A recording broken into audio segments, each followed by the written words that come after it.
दोस्तों good morning, नमस्कार। आप सभी का स्वागत है हमारे यूट्यूब चैनल पे। दोस्तों आज हम रीजनिंग का एक नया चैप्टर स्टार्ट कर रहे हैं जिसका नाम है अर्थमेटिकल रीजनिंग। ठीक है, इससे पहले हम लोग एज रिलेटेड क्वेश्चन पढ़ चुके हैं, ब्लड रिलेशन रक्त संबंध के हम लोग 5 लेक्चर पढ़ चुके हैं। ठीक है, तो आज ये तीसरा लेक्चर है, तीसरा चैप्टर है हमारा ये arithmetical reasoning. Very important chapter है ये, कम से कम 2 से 3 क्वेश्चन आ जाते हैं यहाँ से। ठीक है, ये ऐसा चैप्टर है कि यहाँ से क्वेश्चन आते ही आते हैं। ठीक, तो समय को ना बर्बाद करते हुए सीधे क्वेश्चन पे आते हैं, फिर आगे भी बात कर लेंगे। क्वेश्चन कह रहा है कि एक खेल में 6 खिलाड़ियों ने भाग लिया। एक खेल में 6 खिलाड़ियों ने भाग लिया। प्रत्येक खिलाड़ी दूसरे खिलाड़ी से केवल एक मैच खेलता है।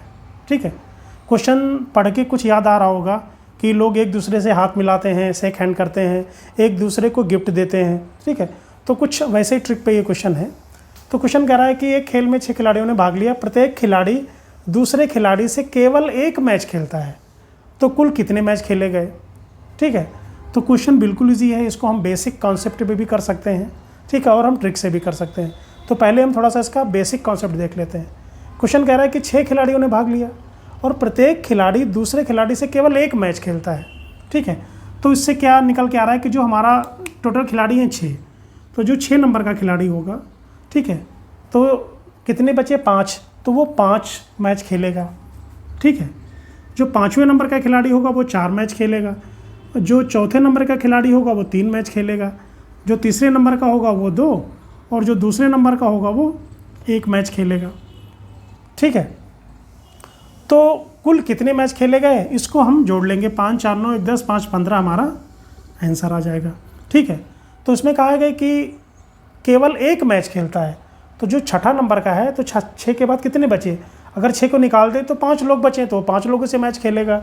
5 वाला 4 लोगों से मैच खेलेगा। ठीक है, तो इस तरह से टोटल 15 मैच खेले जाएंगे। ठीक है, अगर हम सीधे फार्मूले की बात कर लें यहाँ पे, तो फार्मूला होता है कि कुल कितने मैच खेले गए, n(n-1/2) इतने मैच खेले गए। n हमारा कितना है, n = 6, क्योंकि 6 संख्या दी है, तो 6 - 1 5/2 कितना आ जाएगा, यहाँ पे 3 आ जाएगा। आंसर आ जाएगा आपका 15। ठीक है, तो अगर क्वेश्चन छोटा है तब तो आप ऐसे कर लेंगे। अगर यहाँ पे 6 की जगह पे 11 खिलाड़ी दिए होते, ठीक है, तो आप क्या करते हैं फिर, ये जो ट्रिक बेसिक है हो सकता है काम ना करती, लेकिन बेसिक ट्रिक जानना जरूरी है। ठीक है, तो इसका आंसर आ जाएगा 15। ठीक है, क्वेश्चन नंबर 2 पे आते हैं। क्वेश्चन कह रहा है कि एक कॉन्फ्रेंस में, एक कोई कॉन्फ्रेंस हॉल है, में 10 लोगों ने भाग लिया। प्रत्येक व्यक्ति दूसरे व्यक्ति से केवल एक बार हाथ मिलाता है, तो कुल कितनी बार हाथ मिलाए गए। ठीक है, तो ये क्वेश्चन है। तो आप सभी को पता है कि जब हाथ मिलाया जाता है, अगर हमने आपसे हाथ मिलाया, ठीक है, तो चाहे हम आपसे मिलाएं या आप हमसे मिलाएं, वो एक ही बार काउंट किया जाएगा। ठीक है, इसका जो दूसरा केस होता है कि एक दूसरे को गिफ्ट देना, अगर हमने आपको गिफ्ट दिया, आपने हमको गिफ्ट दिया, तो वो दो बार काउंट हो गया। लेकिन हाथ मिलाना, ठीक है, हम आपसे हाथ मिलाएं या आप हमसे हाथ मिलाएं, वो एक ही काउंट होगा। तो कह रहा है कि 10 लोगों ने भाग लिया, प्रत्येक व्यक्ति एक दूसरे व्यक्ति से एक बार हाथ मिलाया, तो कुल कितनी बार हाथ मिलाए गए। ठीक है, तो इसका सीधा सा जो फार्मूला है n(n-1/2) 10 × 9/2। ठीक है, 5/45 आपका आंसर आ जाएगा। ठीक, तो अगर ये आपको याद है तो केवल आप 10 × 9 कर लो /2। ठीक, लिखने की ज़रूरत नहीं है, तो 45 आपका आंसर आ जाएगा। लेकिन ये चीज़ आपको ध्यान रखना है, प्रत्येक व्यक्ति दूसरे व्यक्ति से केवल एक बार हाथ मिलाता है। ठीक है, अगर कोई हाथ मिला रहा है तो उसको आप 2 बार काउंट नहीं करेंगे, एक बार ही काउंट करेंगे। ठीक है, हमने क्या बोला, अगर हमने आपसे हाथ मिला लिया तो आपको हमसे हाथ मिलाने की ज़रूरत नहीं है। ठीक है, तो इंपॉर्टेंट क्वेश्चन है, ये क्वेश्चन आ जाते हैं, केवल इसका जो फॉर्मेट है वो बदल दिया जाता है, जिससे आपको कन्फ्यूज़न होता है। ठीक, तो इसको आप डबल आपको काउंट आपको नहीं करना है, आपको सिंगल ही काउंट करना है। तो सीधा फार्मूला n(n-1/2), n = यहाँ पे कितना है, n = है यहाँ पे 10, तो 10 × 9/2 = 45 आपका आंसर आ गया। ठीक है, क्लियर। क्वेश्चन नंबर 3 पे आते हैं। क्वेश्चन कह रहा है कि एक मीटिंग में कुछ लोगों ने भाग लिया। प्रत्येक व्यक्ति दूसरे व्यक्ति से केवल एक बार हाथ मिलाता है। यदि कुल 66 बार 66 बार हाथ मिलाए गए हों तो व्यक्तियों की संख्या बतानी है। पिछले क्वेश्चन में हमने क्या पढ़ा था कि टोटल 10 व्यक्ति हैं, उन्होंने एक दूसरे से एक बार हाथ मिलाया, तो कुल कितनी बार हाथ मिलाए गए, तो आंसर आया था हमारा 45। यहाँ पे क्या कह दिया कि 66 बार तो हाथ मिलाए गए हैं, तो कुल कितने व्यक्ति थे वहाँ पे। ठीक है, इंपॉर्टेंट क्वेश्चन है। देखिए, तो व्यक्तियों की संख्या अगर आपको निकालनी है तो क्या करेंगे हमने क्या बोला था कि जो हम क्वेश्चन पढ़ते थे तो कुल मिलाए गए हाथों की संख्या, हाथों की संख्या क्या आई थी हमारी, कितनी है हमारी कुल मिलाए गए हाथों की संख्या। क्या होता था, जो हमारा फार्मूला होता था n(n-1/2) होता था हमारा। तो संख्या कितनी है यहाँ पे 66 = n(n-1/2) हो गया। अब इसको हम आगे सॉल्व कर लेते हैं, तो ये आ जाएगा n(n-1) = 6 दूनी 12, 6 दूनी 12 13, 132 ये आ गया। ठीक है, तो ये निकल के आ गया। आपको n यहाँ से फाइंड कर लेना है। ठीक, n हम कैसे फाइंड करेंगे। ठीक, यहाँ पे हमारी क्वाड्रेटिक इक्वेशन बन जाएगी, हम उससे भी सॉल्व कर सकते हैं। लेकिन आप मैथमेटिक्स अगर आप पढ़ रहे हैं तो ये चीज़ आपको ध्यान रखनी है, ये किसका मल्टीप्लाई लिखा हुआ है, ये किसका लिखा हुआ है, ये लिखा है 12 × 11। 132 को हम 12 × 11 लिख सकते हैं। यहाँ पे क्या लिखा है n × n-1, n और n से एक कम 12 × 11। ठीक, कंपेयर कर दो तो n = यहाँ पे क्या आ जाएगा आपका 12 आ जाएगा। तो टोटल कितने व्यक्ति थे यहाँ पे 12 व्यक्ति थे। ठीक है, ये हो गया। यहाँ पे हमने फैक्टर नहीं किए, 132 को केवल क्या लिख दिया हमने 12 × 11 लिख दिया और कंपेयर कर लिया n(n-1). अगर ये 12 होगा तो ये 11 होगा, तो n = 12 हमारा आंसर आ गया। ठीक है, तो ये एडवांस प्रैक्टिस है, इससे आप निकाल लेंगे, आपका टाइम बचेगा। लेकिन अगर फैक्टर करने हो, ठीक है, तो फैक्टर भी हम आपको बता देते हैं, इसको फैक्टर कैसे करते हैं। देखिए यहाँ पे दिया है n(n-1) = दिया 132, तो ये आ जाएगा n² - n - 132 = 0 आ जाएगा ये। अब इसके फैक्टर कर लें, n² - 12n + 11n - 132 = 0। ठीक, ये क्वाड्रेटिक इक्वेशन, इसको हम सॉल्व कर लेंगे। 132 को हमने ऐसे फैक्टर करने हैं कि यहाँ पे -n आ जाए। अब देखिए, तो -12 और प्लस का 11, तो यहाँ पे माइनस का n बच जाएगा। n कॉमन ले लेंगे तो n - 12 आ जाएगा, प्लस का अगर हम 11 कॉमन ले लेंगे तो n - 12 आ जाएगा, = 0 आ जाएगा। अब n - 12 दोनों में कॉमन है, n - 12 कॉमन ले लेंगे तो n - 11 आ जाएगा, = 0 ये आ जाएगा। ठीक है, तो यहाँ तक हमारा ये सॉल्व हो गया। ठीक, इसको हम नीचे ले आते हैं ज़रा सा। अब देखिए, n - 12 × n + 12 = 0, दो चीज़ों का मल्टीप्लाई 0 है, तो या फिर ये चीज़ 0 होगी या फिर ये 0 होगी। इसके बारे में हमने खूब बताया है। ठीक है, अब हमारा पिछला लेक्चर आप जाके देख लीजिए, मैथमेटिक्स के लेक्चर देख लीजिए, ट्रिग्नोमेट्री का देख लीजिए, वहाँ से आपको ये मिल जाएगा।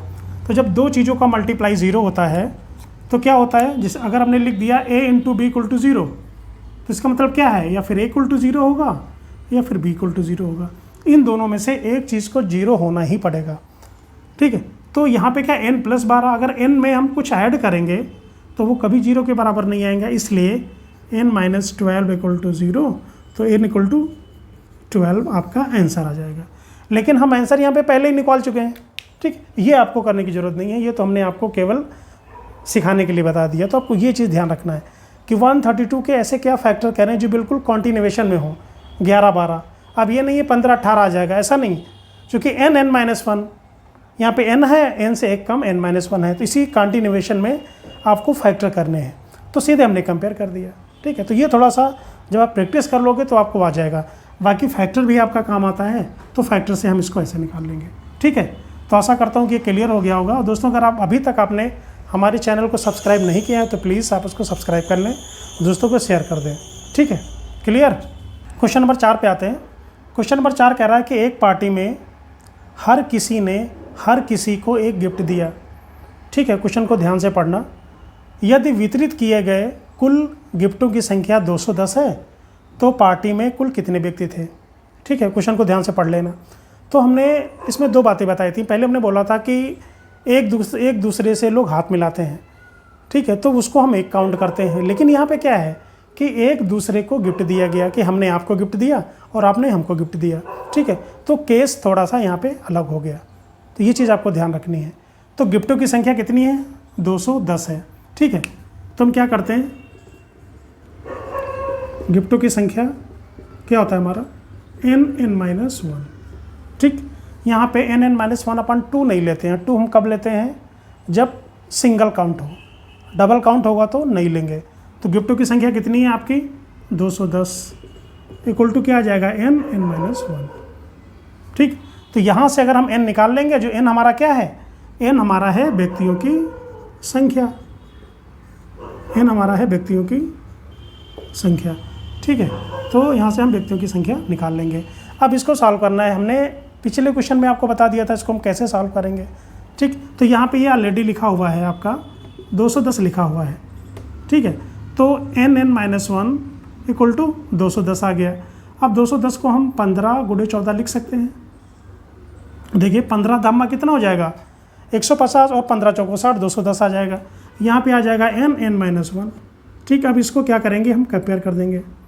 तो लेकिन हमने क्या बोला था कि जो हम 210 का जो फैक्टर करेंगे वो कॉन्टिन्यूएशन में होना चाहिए, एक के बाद एक, 15 14 के बाद 15, चूँकि यहाँ पे क्या लिखा है? n(n-1). ठीक है, तो n-1 के बाद n आया, इसलिए 14 के बाद 15 आया। तो अगर हम कंपेयर कर देंगे तो n इक्वल टू 15 आपका आंसर आ जाएगा। ठीक है, इतना ही करना है आपको। लेकिन आपको ये लगेगा कि हम यहाँ पे 210 के फैक्टर इतनी जल्दी से कैसे कर पाएंगे। ठीक है, तो जब इस तरह के क्वेश्चन आते हैं तो कहीं ना कहीं थोड़ी सी वो ट्रिकी गुंजाइश करते हैं, तो ये चीज़ आपको ध्यान रखना है। 210 दिया था, आपको तुरंत दिमाग लगाना चाहिए कि अगर यहाँ पे, चूँकि इस टाइप का क्वेश्चन कर चुके इसीलिए मैं करा रहा हूँ कि आपका दिमाग वहाँ तक जाए। ठीक है, कि हम कॉन्टिन्यूएशन में इसके कैसे फैक्टर करें। फैक्टर करके आ जाएगा, तो 15 दामा 150 और 15 चौको 60, 210 आ गया। ठीक है, तो आंसर आपका आ गया यहाँ पे 15। लेकिन हम आपको जो फैक्टर है वो हम फैक्टर करना हम आपको बता देते हैं। ठीक, क्वेश्चन यहाँ पे दिया है n(n-1) इक्वल टू 210, तो n² minus n equal to 210, ये आपका आ गया, इक्वल टू 0 आ गया। अगर हम फैक्टर करेंगे तो n² minus 15n plus 14n minus 210 equal to 0। यहाँ से अगर हम n कॉमन लेते हैं तो n-15 आ जाएगा। यहाँ से अगर हम 14 कॉमन लेते हैं तो n-15 आ जाएगा, इक्वल टू 0। ठीक, अब क्या आएगा? इसको हम जरा ऊपर लिखते हैं। तो दोनों में n-15 कॉमन है, तो ये आ जाएगा n-15 और ये आ जाएगा n+14 इक्वल टू 0 आ जाएगा। ठीक, फिर वही कंडीशन की दो चीज़ों का अगर मल्टीप्लाई 0 होना है तो इनमें से एक चीज़ को 0 होना पड़ेगा। ठीक है, तो n+14 तो 0 होगा नहीं, तो n-15 इक्वल टू 0, इसलिए n इक्वल टू हमारा 15 आंसर आ जाएगा। ठीक, तो ये क्वाड्रेटिक क्वेश्चन है। तो ये आपका ये केस है ax² + bx + c, ये वाला आपका केस है। ठीक, इसको मैं बाद में पढ़ाऊँगा, लेकिन फैक्टर करना तो आपको आना चाहिए। ठीक, इसलिए मैं बोल रहा हूँ कि जब भी इस तरह का क्वेश्चन देखे तो हो सकता है आपकी गुंजाइश 90% तो लगी जाएगी कि इसको डायरेक्ट फैक्टर कर लो। तो इतना आपको नहीं करना पड़ेगा और आपको 1 मिनट के अंदर 30 सेकंड में आपका आंसर आ जाएगा। ठीक है, क्लियर? अगले क्वेश्चन पे आते हैं। क्वेश्चन कह रहा है यदि 3 क्रमिक संख्याओं का योगफल 15 है, 3 क्रमिक संख्याओं का योगफल 15 है, तो बीच के अंक का वर्ग क्या होगा। ठीक है, क्वेश्चन को ध्यान से पढ़ना। यदि 3 क्रमिक संख्याएं, क्रमिक मतलब क्या है? लगातार संख्याएं हैं, उनका योगफल है 15। ठीक है, तो बीच की अंक का वर्ग क्या होगा ये निकालना है आपको। ठीक है, तो इसका एक मेथड तो ये है कि आप इसको बिल्कुल बेसिक मेथड से करें। ठीक है, एक मेथड ये है कि इसको आप ट्रिक से करें। ठीक, तो ट्रिक से इसको हम कैसे करेंगे ये आप देख लीजिए। देखिए यहाँ पे लिखा है 3 क्रमिक संख्याओं का योगफल, तो आप सोचिए कि 3 ऐसी कौन सी हम संख्याएं ले लें जिनका जो योग है वो 15 आ जाए। ठीक, क्या करेंगे आप? 4 5 6, 4 5 6 ले लिया। देखो 6 4 10 5 15 आ गया कि नहीं आ गया?